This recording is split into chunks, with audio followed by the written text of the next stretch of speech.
Saya bersetuju dengan pendapat YB Duyung ni lah. Rotan bukan penyelesaian. Entahlah Kak Menteri.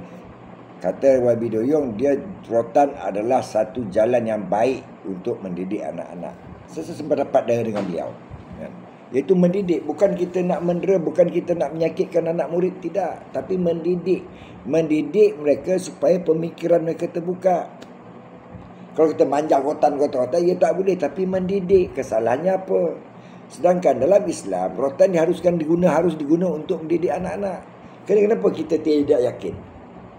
Kan? Kenapa kita sendiri tidak yakin penggunaan rotan kepada budak umur 7 tahun kalau tak semayang? Kan? Ini yang dididik oleh agama kita. Sedangkan agama menggalakkan kita merotan anak kalau mereka tak mendengar untuk mendidik. Kenapa kita sangkal? Tulis pula rotan bukan penyelesaian. Bak kata menteri. Kan? Inilah satu pendapat yang salah. Kadang sesuatu hal tu kita kena berpatah balik kepada agama. Baru ada penyelesaian. Kita cari sebab kenapa anak-anak murid kita menjadi liar. Baru ada penyelesaian kalau kita patah balik ke agama. Kan? Situ. Jadi agama ini main peranan. Kan? Untuk mendidik anak-anak. Kalau dalam agama mengharuskan anak itu dirotan untuk mendidik, kenapa kita tak gunakan? Kan? Atau kita lebih memilih demi kepentingan politik. Akhirnya anak-anak bangsa kita akan rosak masa depan.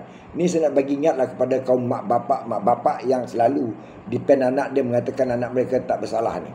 Jangan sampai satu tahap cikgu bersifat yang mengajarnya akan bersifat kau nak datang belajar, kau tak datang belajar, kau nak masuk kelas, kau tak masuk kelas, kau nak buat homework, kau tak buat homework, itu masalah kau.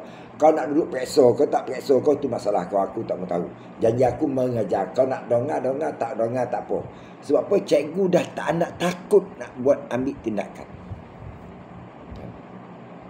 Takut. Sebab kerenah pentadbir ibu pejabat pendidikan dan menteri ini. Kadang-kadang kita rasa kesal dengan apa yang berlaku hari ini.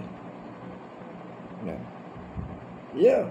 Bagi generasi akan datang, kita tak tahu apa lagi akan berlaku. Banyak perkara-perkara yang tak baik berlaku di sekolah-sekolah. Cuma sekolah tutup. Malu. Pengetua ni malu.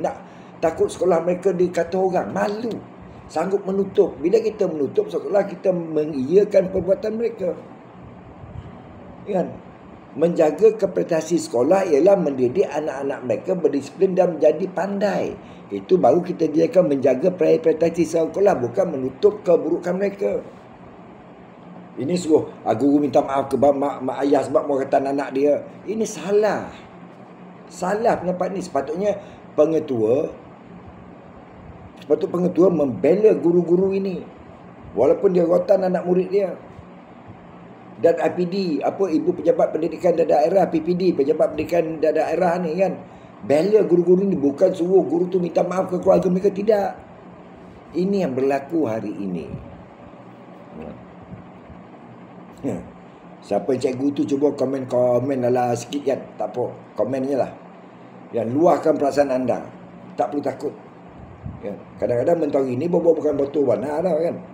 Dia lebih jaga ke politik mereka. Ini masalah. Dan lagi satu saya nak masalah, jangan politikkan sekolah lah kan. Jangan politikkan isu-isu apa guru-guru ni, jangan dipolitikkan. Baik dalam UMNO ke, baik dalam PKR ke, baik PAS ke, jangan politikkan masalah guru-guru dan pendidikan ni. Itu sebab saya masih ingat zaman Mahathir dulu ada sekali tu satu penggal dilantik bukan orang politik sebagai Menteri Pendidikan. Saya nampak perjalanan tu bagus, cantik. Tahun 80-an dulu. Kalau tak silap saya lah. Kalau siapa yang tahu tu tolong komen sikit. Okay. Wassalamualaikum. Follow my TikTok, like, comment and share.